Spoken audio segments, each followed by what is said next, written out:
Hai teman-teman, Assalamualaikum. Apa kabar semua? Semoga semua dalam keadaan baik ya.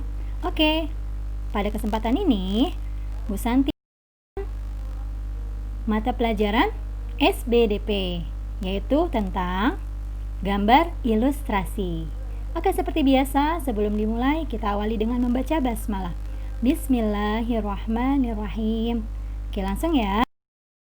Apa sih gambar ilustrasi itu? Nah, ini ada pengertiannya, yaitu gambar yang menceritakan suatu adegan atau peristiwa. Jadi, gambar ilustrasi ini disebut juga gambar cerita. Menggambar ilustrasi suasana alam sekitar berarti membuat gambar yang menceritakan suasana alam yang sedang diamati, ya. Gambar suasana alam dapat berupa gambar suasana tepi danau, tepi hutan, padang pasir, pedesaan dan sebagainya, ya. Ada juga gambar ilustrasi seperti kegiatan, misalnya kegiatan di sekolah, kegiatan belajar, atau kegiatan berkebun di rumah, atau kegiatan olahraga juga bisa dijadikan sebagai gambar ilustrasi. Nah, apa sih fungsi gambar ilustrasi? Yang pertama, untuk memperjelas alur atau isi cerita. Jadi ketika ada cerita nih, diberikan gambar ilustrasi, maka kita akan isi cerita itu akan semakin jelas ya. Yang kedua, gambar ilustrasi dapat menarik perhatian ya. Lalu yang ketiga, dapat menambah nilai keindahan ya. Jadi dengan adanya gambar ilustrasi akan tampak indah, lebih indah sebuah cerita. Selanjutnya, merupakan media pengungkapan perasaan penggambarnya ya. Dan fungsi yang terakhir adalah memperjelas isi pesan dalam promosi barang ya. Seandainya ada promosi barang, gambar ilustrasi ini dapat memperjelas isi pesannya.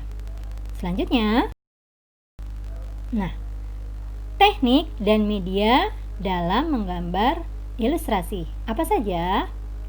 Yang pertama, teknik kering. Teknik kering itu yaitu teknik yang menggunakan bahan-bahan seperti ada pensil, kapur, arang, krayon. Ini adalah alat-alat atau bahan untuk menggambar ilustrasi teknik kering ya.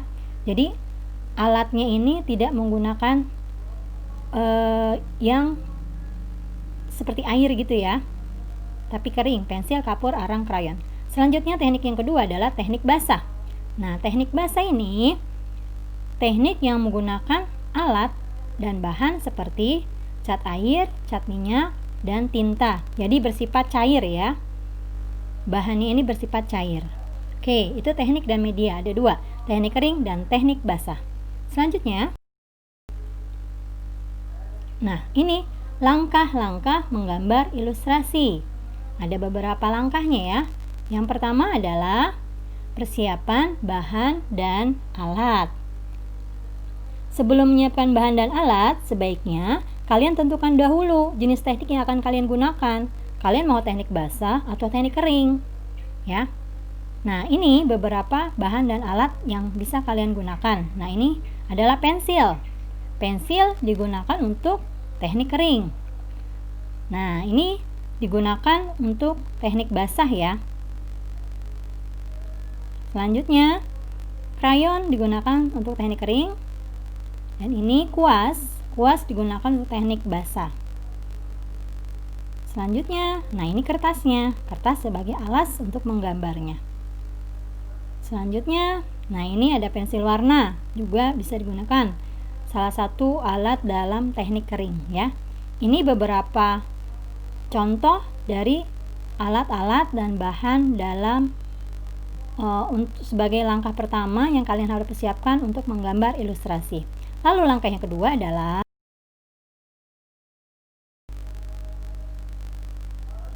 penentuan tema ya. Setelah kalian menyiapkan alat dan bahannya, kalian tentukan temanya. Nah, ini salah satu contoh temanya. Ini adalah tema kegiatan belajar di dalam kelas. Tema yang lain bisa lagi. Nah, ini adalah kegiatan bersih-bersih di dalam kelas ya. Ini bisa juga dijadikan sebagai tema dalam pembuatan gambar ilustrasi. Selanjutnya, Nah, selain kegiatan di kelas, bisa juga gambar ilustrasi itu menggambarkan suasana hari raya, ya. Ini adalah suasana hari raya Idul Adha ya, atau potong hewan kurban. Nah, ada lagi contoh yang lain. Nah, ini gambar ilustrasi untuk kegiatan olahraga yaitu sepak bola, ya. Nah, selain ini masih banyak lagi tema-tema lain yang bisa kalian pilih. Nah, setelah penentuan tema tadi, langkah selanjutnya adalah pembuatan sketsa. Nah, ini beberapa contoh sketsa yang dapat kalian lihat. Nah, ini salah satu sketsanya ya. Sketsa itu seperti coret-coretan ya, yang bisa kalian hapus kalau misalnya ada kesalahan bisa dihapus ya sebelum diwarnai. Ini sketsa tentang gambar ilustrasi pemandangan alam yang ada di sungai ya. Nah, ini contoh yang kedua, gambar ilustrasi kegiatan persiapan Hari Kemerdekaan ya. Kalau pembuatan sketsa ini bisa dihapus ya, dan boleh dikerjakan atau dibuat lebih dari satu. Jadi kalian nanti dapat memilih mana yang paling baik ya. Lalu sempurnakan dengan menghapus garis-garis yang tidak perlu. Kalau ada yang tidak perlu boleh bisa dihapus dan bisa ditambah dengan garis atau coretan yang dirasa perlu agar gambar tampak lebih hidup. Nah, jika sudah mantap sketsa gambarnya, kalian boleh mewarnai. Nah, sekarang tahap terakhir yaitu penyempurnaan gambar ya. Setelah dibuat sketsa tadi, gambar kalian warnai dan ini hasilnya seperti ini ya. Sketsa-sketsa yang tadi diwarnai jadi seperti ini. Nah, ini sudah sempurna gambarnya. Oke. Nah, demikian tentang sekilas tentang menggambar ilustrasi. Selanjutnya, tugas kalian adalah kalian buat gambar ilustrasi dengan tema peristiwa hijrahnya Nabi Muhammad ya. Seperti kemarin kalian sudah mendengar ceritanya, kalian sekarang gambarkan ilustrasinya peristiwa hijrahnya Nabi Muhammad. Oke. Nanti seperti biasa kalian gambar lalu foto dan upload ke link yang Bu Santi kirimkan nanti. Oke, demikian dari Bu Santi. Alhamdulillah. Oke semuanya, mohon maaf apabila ada salah. Demikian dari Bu Santi. Bu Santi ucapkan wassalamualaikum warahmatullahi wabarakatuh.